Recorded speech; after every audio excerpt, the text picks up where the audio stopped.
Meteorite contains evidence of liquid water on Mars 742 million years ago. An asteroid struck Mars 11 million years ago and sent pieces of the red planet hurtling through space. One of these chunks of Mars eventually crashed into the Earth somewhere near Purdue, and is one of the few meteorites that can be traced directly to Mars. This meteorite was rediscovered in a drawer at Purdue University in 1931, and therefore named the Lafayette meteorite. During early investigations of the Lafayette meteorite, scientists discovered that it had interacted with liquid water while on Mars. Scientists have long wondered when that interaction with liquid water took place. An international collaboration of scientists, including 2 from Purdue University's College of Science, have recently determined the age of the minerals in the Lafayette meteorite that formed when there was liquid water. The team has published its findings in Geochemical Perspective Letters.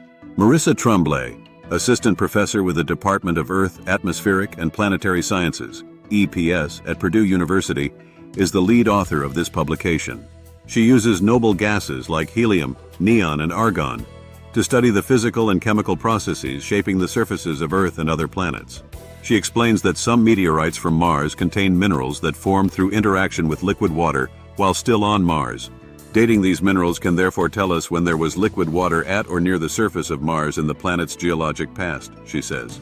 We dated these minerals in the Martian meteorite Lafayette and found that they formed 742 million years ago.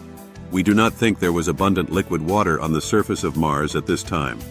Instead, we think the water came from the melting of nearby subsurface ice called permafrost, and that the permafrost melting was caused by magmatic activity that still occurs periodically on Mars to the present day.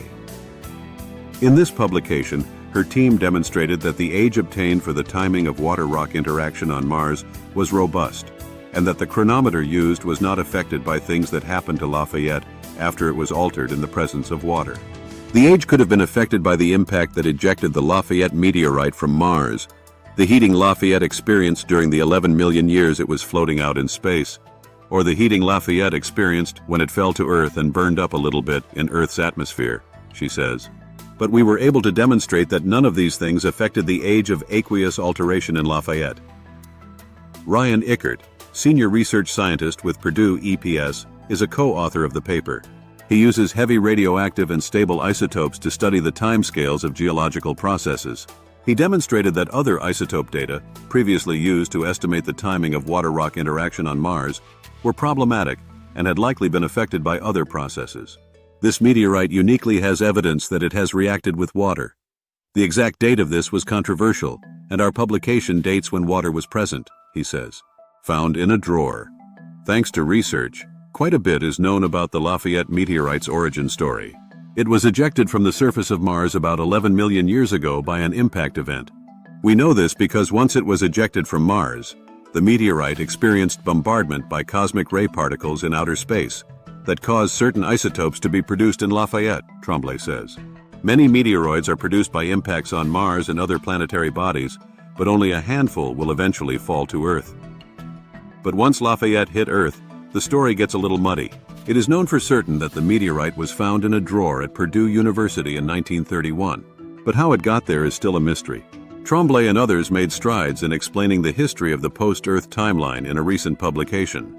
We used organic contaminants from Earth found on Lafayette, specifically crop diseases, that were particularly prevalent in certain years to narrow down when it might have fallen, and whether the meteorite fall may have been witnessed by someone, Tremblay says. Meteorites, time capsules of the universe.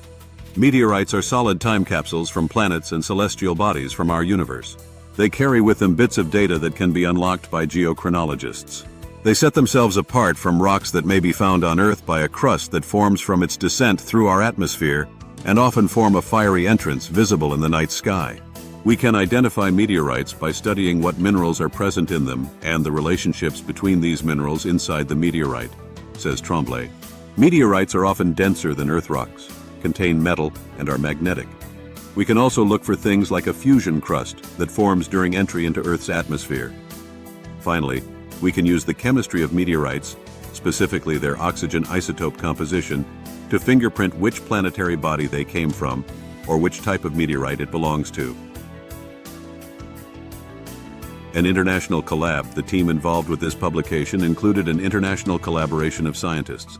The team also includes Darren F. Mark, Dan N. Barfoot, Benjamin E. Cohen, Martin R. Lee, Tim Tompkinson, and Caroline L. Smith, representing the Scottish University's Environmental Research Centre, SUERC, the Department of Earth and Environmental Science at the University of St Andrews, the School of Geographical and Earth Sciences at the University of Glasgow, the School of Earth Sciences at the University of Bristol, and the Science Group at the Natural History Museum in London. Before moving to Purdue, Ryan and I were both based at the Scottish University's Environmental Research Centre, where the argon-argon isotopic analyses of the alteration minerals in Lafayette took place, Tremblay says. Our collaborators at SUERC, the University of Glasgow, and the Natural History Museum have previously done a lot of work studying the history of Lafayette. Dating the alteration minerals in Lafayette and, more generally, in this class of meteorites from Mars called nachtlights, has been a long-term objective in planetary science because scientists know that the alteration happened in the presence of liquid water on Mars. However, these materials are especially difficult to date, and previous attempts at dating them had either been very uncertain and/or likely affected by processes other than aqueous alteration. We have demonstrated a robust way to date alteration minerals in meteorites that can be applied to other meteorites and planetary bodies to understand when liquid water might have been present, Tremblay says. Because of the Stahura Undergraduate Meteorite Fund, Tremblay and Ickert will be able to continue studying the geochemistry and histories of meteorites, and undergraduates at Purdue EPS will be able to assist in this research. Thanks for watching. If you enjoyed this video, please hit the subscribe button below. We will continue to update you with the latest breaking news from Science Daily.